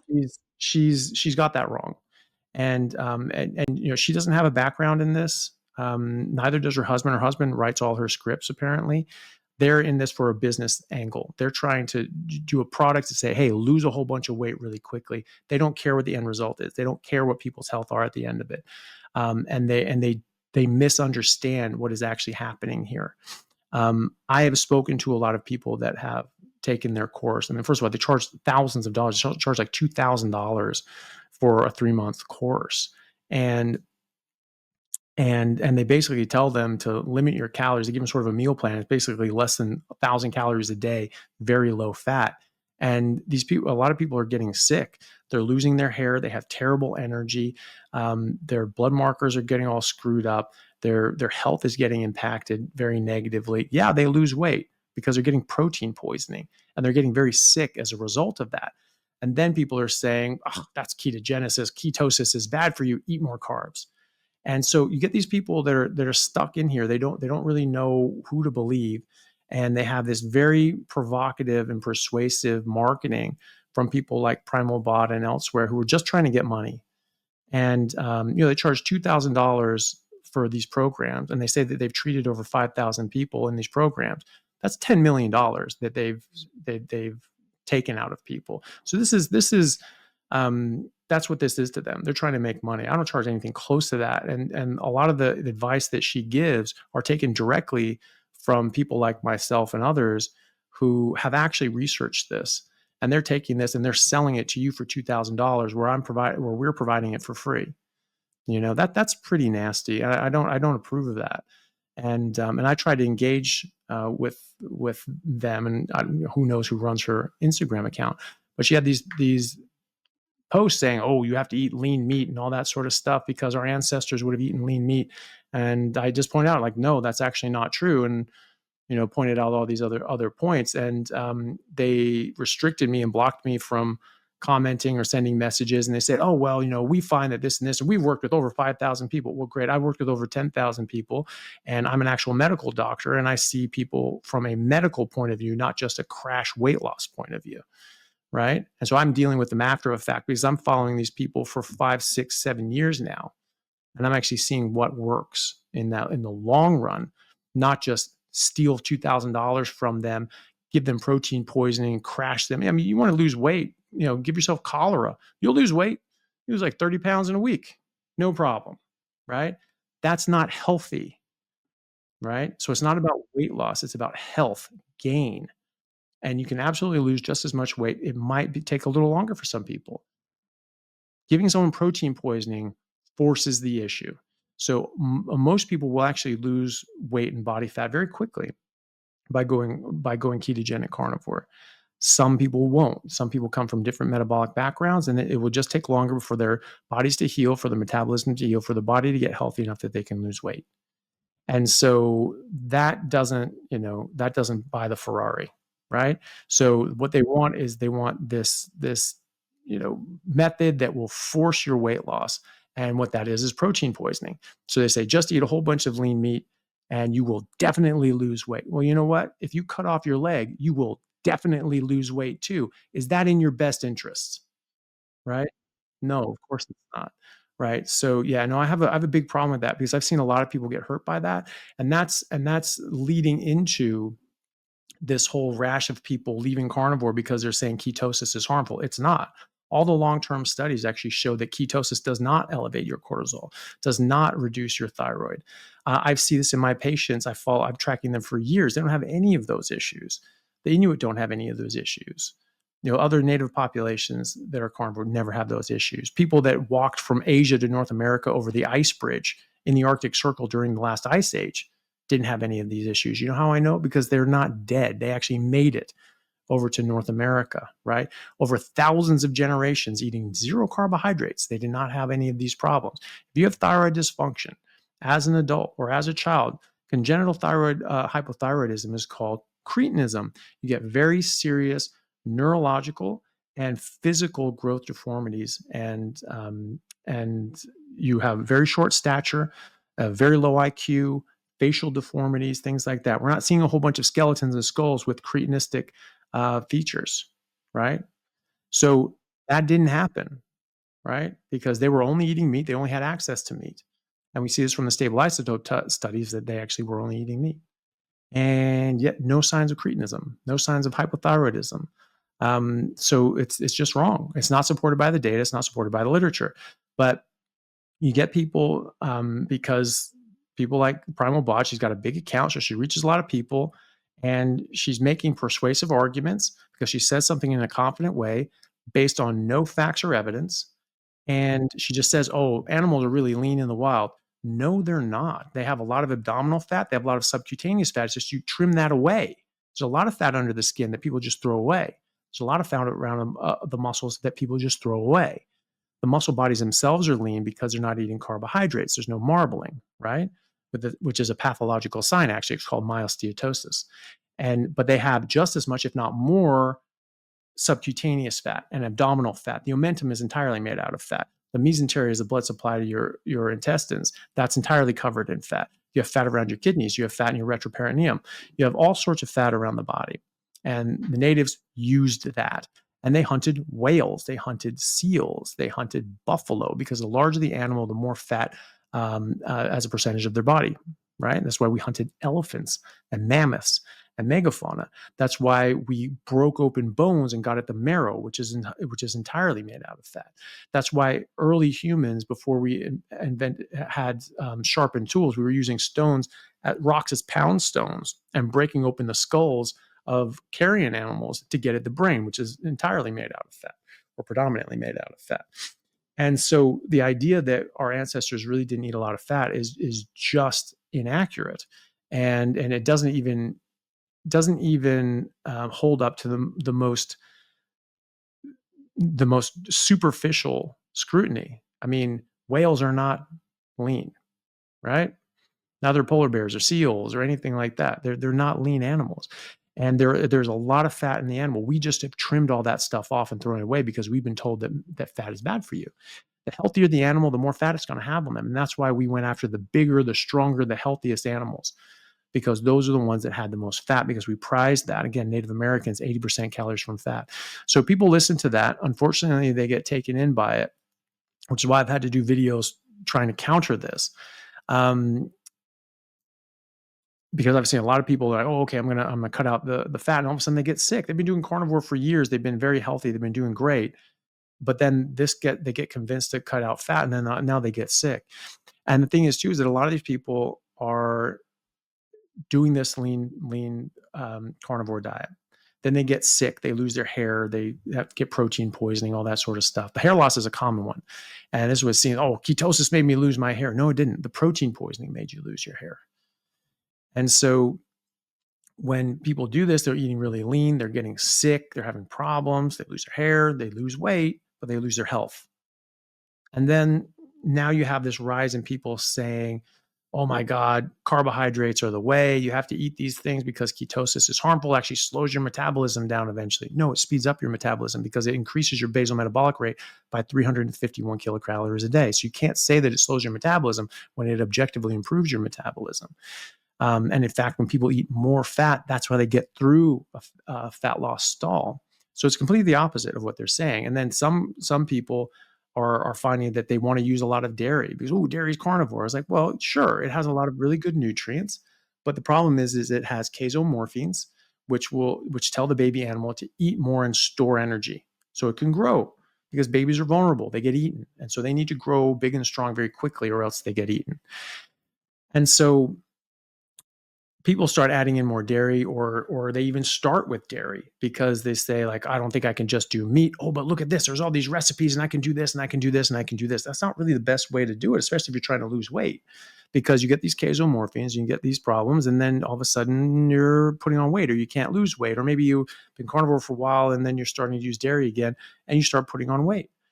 And then instead of saying, okay, well, maybe it's the dairy, or look, it's very simple. If you're ever eating anything besides meat and you're drinking anything besides water, just cut it all out. Just go to just high fat meat and water and see how you go.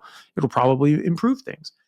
But instead of looking at that, they might, and some some dairy has carbs, milk has carbs that will raise your insulin, and you will put on fat that way. It's designed to make you put on weight. It's designed to make you store energy. And so you will. And so some of these people are using dairy, then they're starting to put on weight, and they're like, oh my gosh, my metabolism is trash and all this sort of stuff. Well, but I've been using all this dairy this whole time. Yeah, it builds up.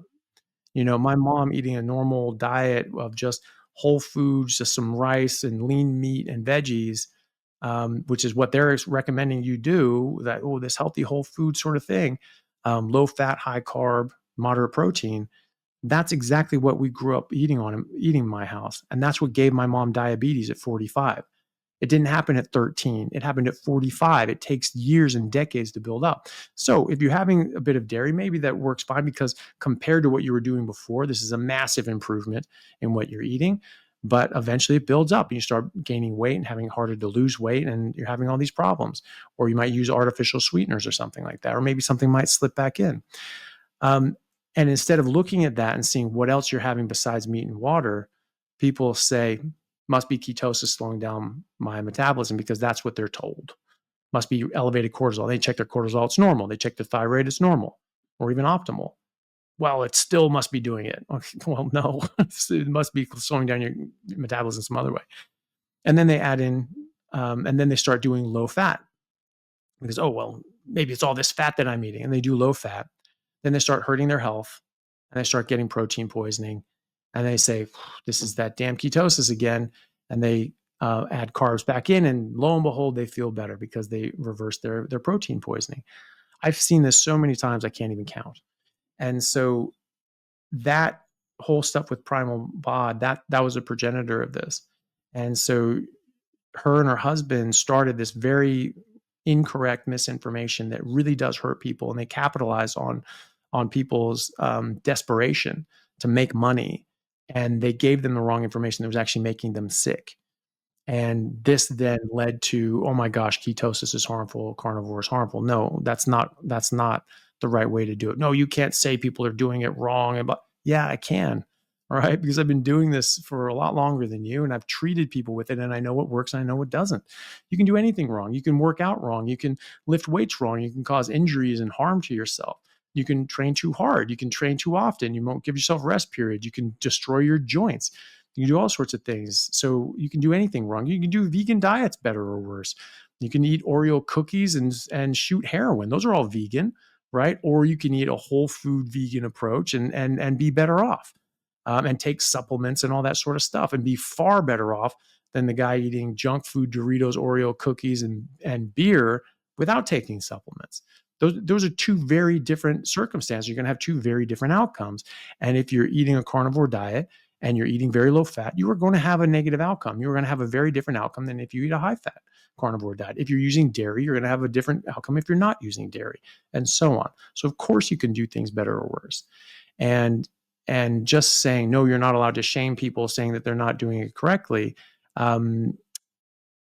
That just is putting your head in the sand. I mean, there are reasons why people can have a problem, and they're saying that no, it doesn't matter how you do carnivore.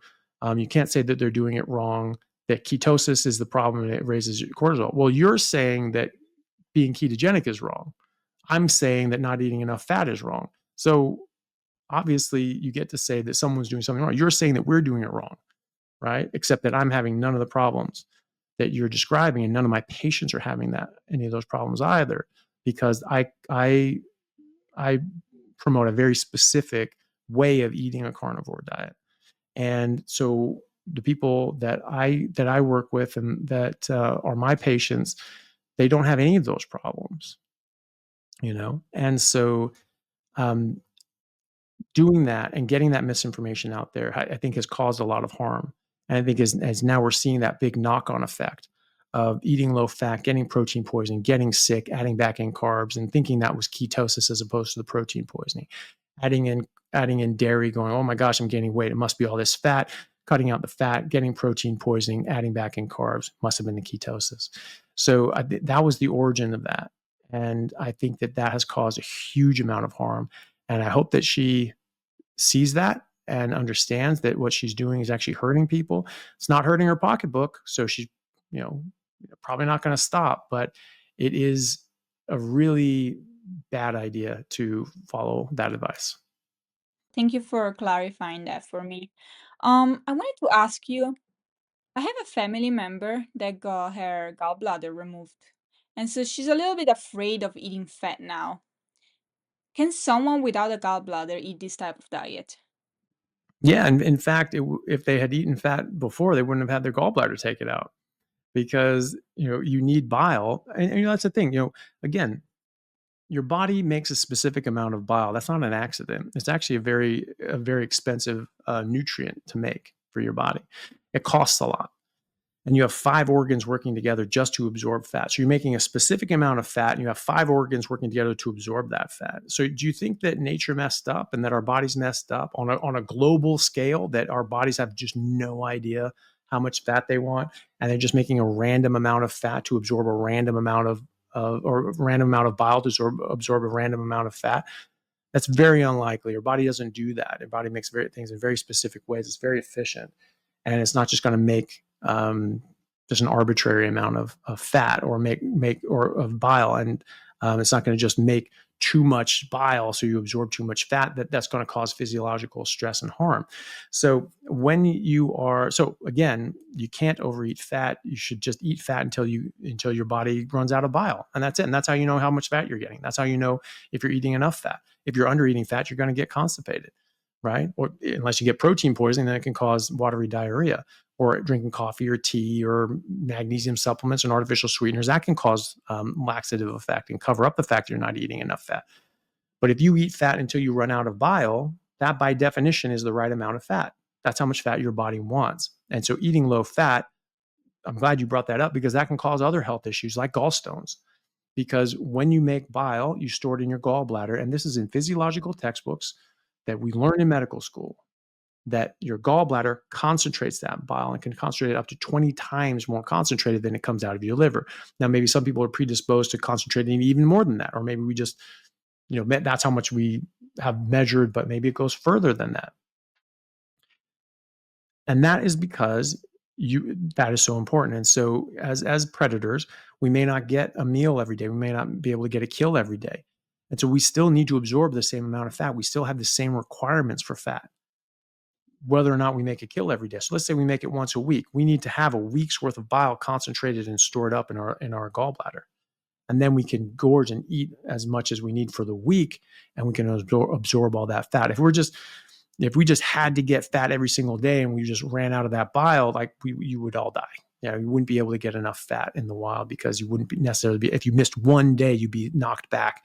And one day again, you're knocked back further, and so on. And you end up getting malnourished and not able to get enough energy. So if you're not eating for 5 days, you concentrate that bile and then you eat enough fat and you can absorb all that fat.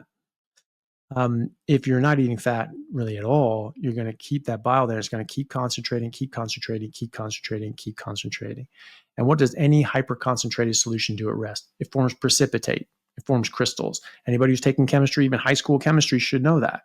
And so that precipitate is what we call bile sludge. And the crystals are what we call gallstones. And we say, oh, but they're made out of, there's cholesterol in there, and that means you have too much cholesterol in there. Your body's just squirting it out there. Bile is made out of cholesterol. So any crystal or precipitate that's made from that substrate, of course, is going to have those constituent molecules in there, and cholesterol is part of that. So that's not very clever. But so if you don't eat fat, you will get gallstones. Much more likely. Now, some people may be more predisposed to getting, because a lot of people have been avoiding fat, but gallstones have massively increased. And it's the 4S, female, fertile, 40s, and fat. That's the most common demographic that gets gallstones. Okay, so men are more likely to eat fat than women, because men are more hedonistic. And even though we're told fat's bad for you, we go like, screw it, I like it, right? Women are much more likely to do what they're told and say, this is good for me, I'm going to do it. And that's really good if you're getting good advice, but it's not great if you're getting bad advice, like eat low fat. And so what's that common denominator there? You have a woman in her 40s that is childbearing age, she's fertile, and she's overweight. So this is someone who's had a couple of kids, still has some extra baby weight, and is really having trouble losing that weight. And so what do? If you want to lose fat, you have to stop eating fat. That's that same old tired ass advice, which is, if you want to lose fat, you have to stop eating fat. Bullshit. You do not want to do that. That is absolute garbage. And that's the same advice that, the Primal Bod and all these other people are saying now. Fat's bad. Fat's the enemy. Fat makes you fat. No, it doesn't. Carbs make you fat. Insulin makes you fat. I think the Primal Bod said something about fat raising your insulin. It's the only micronutrient that doesn't raise your insulin. So this again shows you that she's not educated in this field, and she really doesn't know what she's talking about. She's just getting this from other people, and she's getting it wrong, and she's giving people bad advice. That is the only macronutrient that does not elevate your insulin. So she was saying something about eating ribeye steaks increase your insulin a lot. No. Which it doesn't make any sense. No, it doesn't. That is the only thing that doesn't raise your insulin. It's the only thing. You eat a lot of protein, it'll raise your insulin. Sure. And that's what she's telling people to do. But she's also giving people protein poisoning, so they'll lose weight even in spite of the slightly elevated insulin. But, the insulin spike you get from protein isn't all that much. And you don't get any insulin spike from eating fat, right?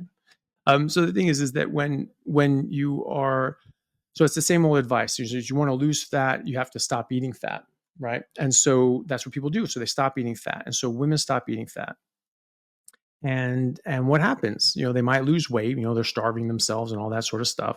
If you starve yourself, you'll lose weight, but you'll also slow down your metabolism. So when you start eating again, you'll actually gain more weight than you lost. And so you have this yo-yo diet where people are just slowly getting more and more obese and things like that, until they actually cut out all of that and start eating enough fatty meat.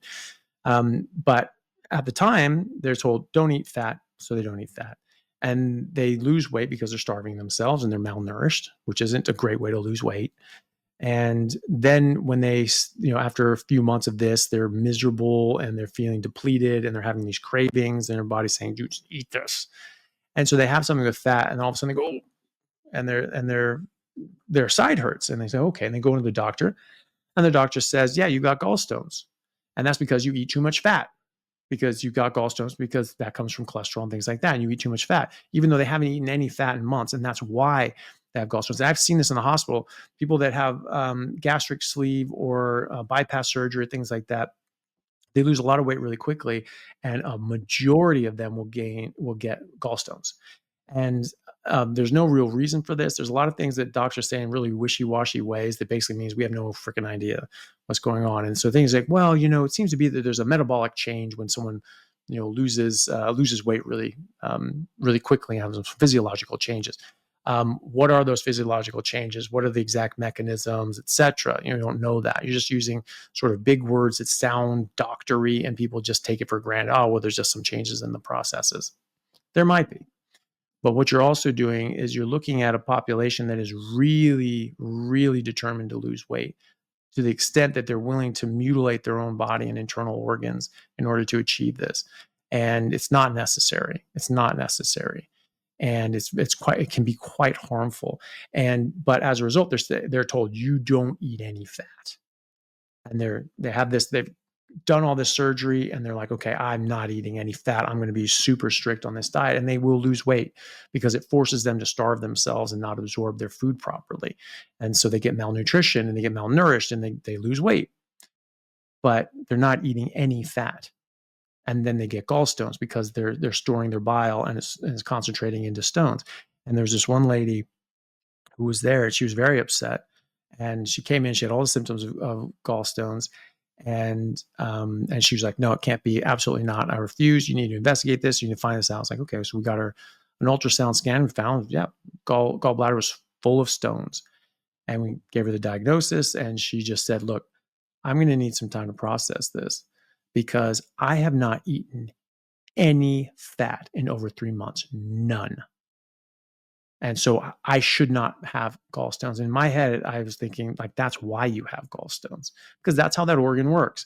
If you eat enough fat, meaning you eat as much fat as you have bile for, again, as much as your body wants you to absorb, it is not possible for you to get gallstones. Not possible. Now, you might not get gallstones if you don't eat fat, but you cannot get gallstones if you do eat enough fat because there won't be any bile in your gallbladder in the first place. And you can't make a stone out of nothing. You can't make a stone out of thin air, right? So even if you were someone who would form a stone in a day, which is not compatible with life, you still couldn't, because if you're eating enough fat every single day, there's no fat in your gallbladder. It will not stay there and it will not be able to turn into a gallstone. And in fact, I have patients that are reversing gallstones, are actually shrinking their stones and getting rid of their stones on ultrasound. And so they're avoiding surgery. If you've had surgery, that's still okay because it's not your gallbladder that makes bile, it's your liver that makes bile. But instead of storing it in your gallbladder, it just drips out constantly 24 hours a day. That gets in your small intestine and you can still absorb fat. Now, you may not be able to absorb as much fat. So if you eat a big meal of fat, a lot of that might go through and give you loose stools. Okay, so if you eat a certain amount of fat and 30 minutes later you're running to the bathroom, okay, that was more fat than you could absorb. So just cut that down, space out those meals, eat the same amount of fat, but just over the course of the day. And it might be you need to eat 4 or 5 meals in a day, and that's okay. But just you still need the same nutrition, you still need the same amount of fat. It's just you need to be able to absorb it too. I would not take something like ox bile, which forces you to absorb fat, and it can force you to absorb more fat than your body wants. And so then you really can overeat fat and have more fat than your body wants. And yes, you will store that. So just let your body do it. Also, many people, in fact, I don't know exactly the proportion, but anyway, a lot of people that have had gallbladder removed, if not most people that have gotten their gallbladders removed, form something called a pseudo gallbladder, which is an outpouching of the common bile duct, which actually works exactly the same as a gallbladder. It just sort of stores that bile and sort of keeps it and holds on to it, and then squeezes it out when you eat fat. So there are many people that, are 10, 20 years down the road after having their gallbladder removed, that they can still eat, OMAD, one big fatty meal a day, and have no problem with loose stools. But especially if you've gotten your gallbladder removed very recently, it takes time for a pseudo gallbladder to form. And so even if you will, form one day, I mean, certainly not going to form it the week after you get out of the hospital. And so, just see, and if you're, if someone is had their gallbladder removed, or if you've had your gallbladder removed, just start eating, more and more fat and see if you're running to the bathroom afterwards. And if you're not, and you're able to eat as much as you want without any issues, great. You have a pseudo gallbladder and you can just eat normally. But if not, then just space it out throughout the day. Mhm. Awesome. Well, I'll definitely show her this answer. So I have one last question for you, Anthony. So what are your thoughts about fasting for both health and for weight loss? And I'm not just talking about an extended period of time, like a 3 or 5 day fasting, but even on the daily basis, what are the difference in terms of health and weight loss in between eating, for example, 3, 4, 5 times a day compared to eating one meal a day? Yeah. Well, the most benefits that you get, most of the benefits you get from fasting just come from not eating things that are harmful to you and being in ketosis, in the right metabolic state. So the majority of benefits that you get um, from fasting, you just get automatically from being on a ketogenic carnivore diet, and you get further benefits by doing this because you're actually getting nutrition. Now, when you get down to like the day to day, where people talk about like intermittent fasting, where maybe they have a like an eating window, an 8 hour eating window, a 4 hour eating window. Um, on a carnivore diet, again, I always coach people just eat as much as your body tells you to. Eat as much fatty meat until it starts. Eat fatty meat until it stops tasting good. Eat as many times during the day that your body tells you to.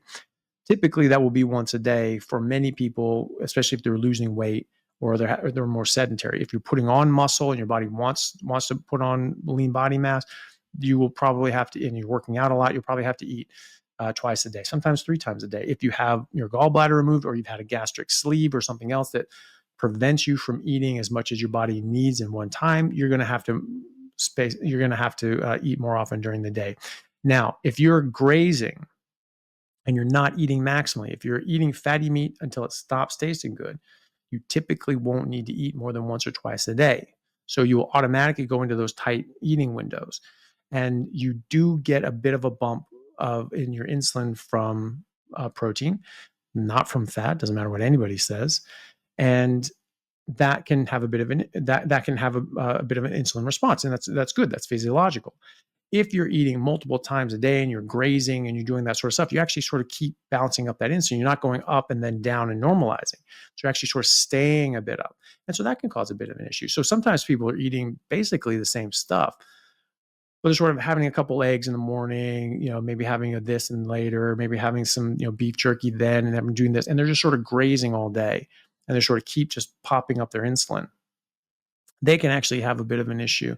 That might stall weight loss. They might actually put on a bit of weight doing it that way. So that's why I say eat fatty meat until it stops tasting good. Eat no animal is going to stop eating just because. There's just like someone's going to tell them they're going to eat until they're full and then they're going to stop. No lion is going in. It's like, I should probably stop. I'm trying to lose weight. It's like, that's not what they do, right? They're going to just eat until it stops tasting good. Okay, so we eat until we stop tasting good, and you sort of get those same results. So you sort of automatically go into an intermittent fasting window, but you're not fasting per se because you're not withholding food. I wake up in the morning, I'm not hungry. It's 2 p.m. now. I haven't eaten today. I'm not hungry. It's fine. I still feel fine from last night. And later on today, I'm going to go to the gym and have more work and things like that. And I'll eat after I go to the gym, and that'll be fine. Right. So I'm eating on a 23-hour, break, right? I'm one on, 23 off, right? Because I'm just eating once. Right. And so that's sort of an automatic thing. Yes, but you can find that if you're sort of grazing throughout the day, that can cause a bit of a problem. Now, some people have to do that because they don't have a gallbladder, or they have a gastric sleeve, or some sort of other surgery, or something else, that gastroparesis, some other sort of issue that they're still healing from. It might be an issue. But those aside, just sort of eat more naturally. And yes, if you're sort of grazing, that can keep your insulin a bit up when you don't want it to be. As far as multi-day fasts, I don't see much of a benefit of that on top of carnivore. If you fast too much, you can actually slow down your metabolism. I actually had a patient that did this, and they had a trainer that they worked with, and they're trying to lose weight. And first of all, they went carnivore and actually lost a significant amount of weight, but then they sort of fell off of it and they started gaining weight again. And so they worked with a trainer who sort of got her back on a similar sort of more meat-based approach, but had her fasting, basically alternate days. So it was 48-hour fasts all the time. And yeah, she lost weight. She lost a significant amount of weight. And as soon as she started going back to eating just carnivore, but on sort of a daily schedule, weight came right back up. She regained half the weight she just lost. And then she was like, oh, what the hell's going on? Now she had to go back to fasting again because it actually slowed down her metabolism. And so you slow down your metabolism by eating too little. And you'll lose weight. You're sort of forcing it, but eventually that'll level off because your metabolism will slow down enough that it's like, okay, it's just going to re-norm. Like, okay, this is how much we're eating. Well, this is where we're staying. And less is coming in, less is going out. That's all there is to it. And then when you start eating more and you start eating more than something that your body wants, it says, oh, okay, yeah, we need to store this. So that's what happens. So if you fast too much, you can actually slow down your metabolism. Now, if you do it like our ancestors who may not have gotten food every day because they were hunting and things like that, or the Mongols, like Genghis Khan and the Mongol horde, they would often go 5 days without eating, just ravaging the countryside, and then eat 10 pounds of horse meat in one go, and then do it again. So that's sort of that feast and fast sort of premise. You don't have to fast, but we're certainly capable of it. We're certainly physiologically adapted to that. All animals are, all life is, because you don't necessarily get a chance to eat it. On whales eat, for several months out of the year, and then they come down, like the humpbacks come down to Western Australia to have their babies, and then and the mothers aren't eating for months and months and months at a time, and they're actually giving enough milk that these babies are growing hundreds of pounds a day because of the amount of milk that they're drinking, right? And it comes out like toothpaste. It's like 50% or more fat, right? It's really, really thick stuff. And so for months they're not eating, and they're just living on their fat stores, and then they go up, and then they start eating again. Great. As long as you're eating enough on the other side of that, then you're okay. But I don't think you need to. I don't think you have to. And so if your body's telling you to eat every day, eat every day. As long as you're eating the right thing, that's okay. And eating, maximally, so you're only eating sort of once or twice a day. That's fine. Also, what are your goals? Are your goals to lose weight? Are your goals to put on muscle? Your goals just to be healthy? Either way, you eat fatty meat until it stops tasting good. You do that as many times during the day as your body's telling you to. If you fast too much, you could slow down your metabolism, especially if you're eating less on those other days. You can start actually putting on weight. Some of the benefits can be for specific medical issues. So like cancer, because you're trying to starve out those cancer cells. You're trying to get your ketones up and your blood sugar down, and fasting can help with that, even on top of carnivore. And also, cancer cells can live on glucose. They require 400 times the amount of glucose as normal cells. It's called the Warburg effect. And so that's why you want to go ketogenic. There's something called ketogenic metabolic therapy, which is the new treatment line for cancer that some top institutions like Cedars-Sinai are using now. And that's just simply, reducing and limiting the amount of energy that's available for those cancer cells, right? So you're eating hundreds of grams less carbs a day, and that's hundreds of grams less carbs that those cancer cells can run on. Cancer cells can also run on glutamine. We make a bit of glutamine. We also make a bit of carbohydrates. So you're not going to completely eliminate their food supply. They can't run on ketones because they don't have functioning mitochondria, and you have to have mitochondria to burn ketones. But it can run on glucose, it can run on glutamine. Okay, so you're going to make a bit of glutamine, you're going to make a bit of glucose anyway. So cancer cells are going to get a bit of nutrition, but not as much to meet their metabolic demand. And so often they can actually die off, which is great, and they can help your body fight these things off too. Also, carbohydrates shut down your immune system. So studies have shown that sugar of any source, 100 grams, can actually shut down your immune system for up to 5 hours, and can damage your glycocalyx, which is in your arteries and things like that, and can predispose you to heart disease, etc. So not great. And it also feeds cancer. Glutamine, you can't really avoid it. You eat plants, you eat meat. Glutamine is sort of ubiquitous. It's an amino acid that's sort of available in both plants and meat. And so doing carnivore or not doing carnivore, you're still going to get glutamine in your diet. Okay, so fasting could potentially limit the amount of glutamine further. And so if you're dealing with cancer, potentially fasting for periods of time can help. And people do find that fasting as part of their protocol seems to help. It keeps your GKI down, the glucose ketone index down. And that seems to be something that does help with longevity and survival. and recovery from these things. So I think there, and then things like epilepsy. When people that we've been using ketogenic diets for a century for epilepsy, and it works. It works really, really well. In fact, that was the best treatment we had, the only treatment we had until we came up with pharmaceuticals. And it wasn't like, wow, these pharmaceuticals work so much better. It's just these work good enough. These work as well.